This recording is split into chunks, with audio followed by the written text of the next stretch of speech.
everyone. We're here with Sabrina Nelson. I'm going to interview her.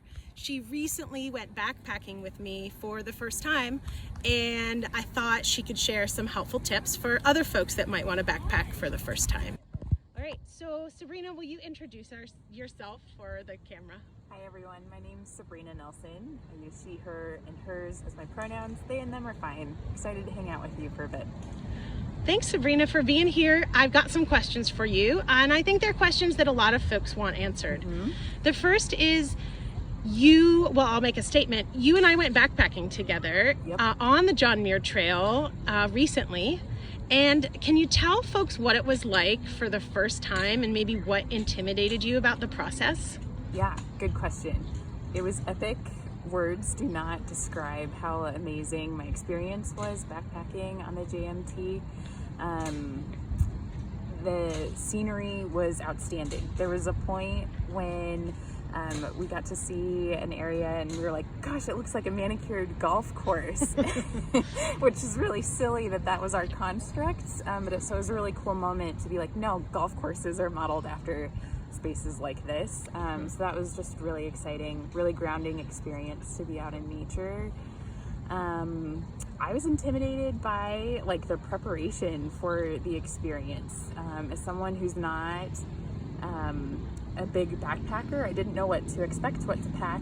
I luckily had you, Kelly, to help me navigate that, but there was a hump to get over for me to feel like I was ready to go out into the backcountry in this fashion.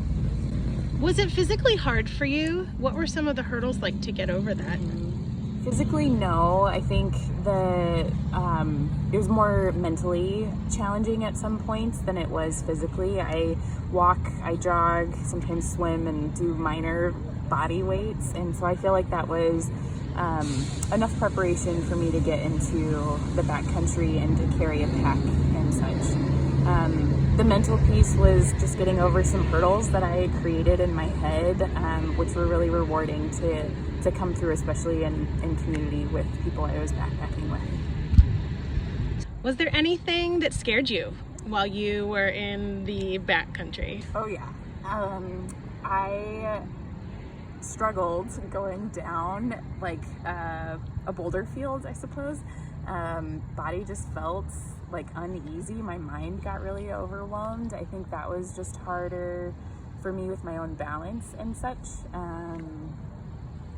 and trying to navigate where I step, and sometimes stones weren't as stable as I thought, and just recovering from that in a very high elevation and seeing where I could tumble down to was a little intimidating and challenging for me, doing some off-trail pieces there.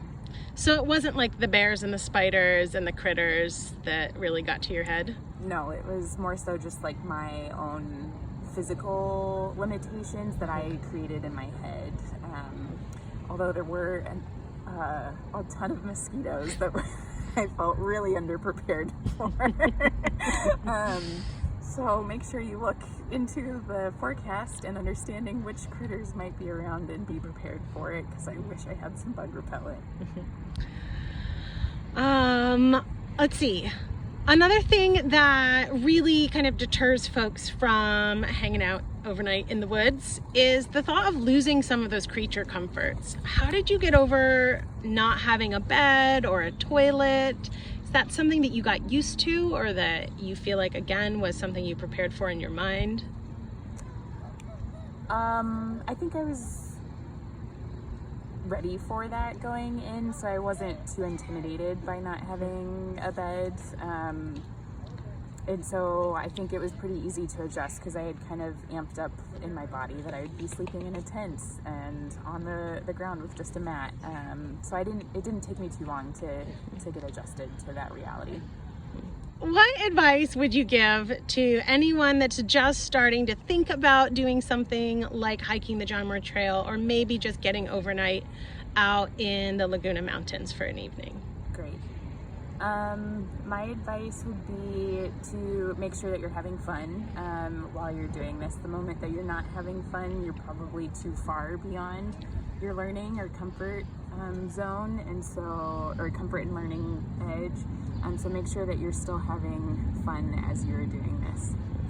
Yes. Last question. Would you give a thumbs up or a thumbs down to using the facilities? Oh, 2 thumbs up. Oh.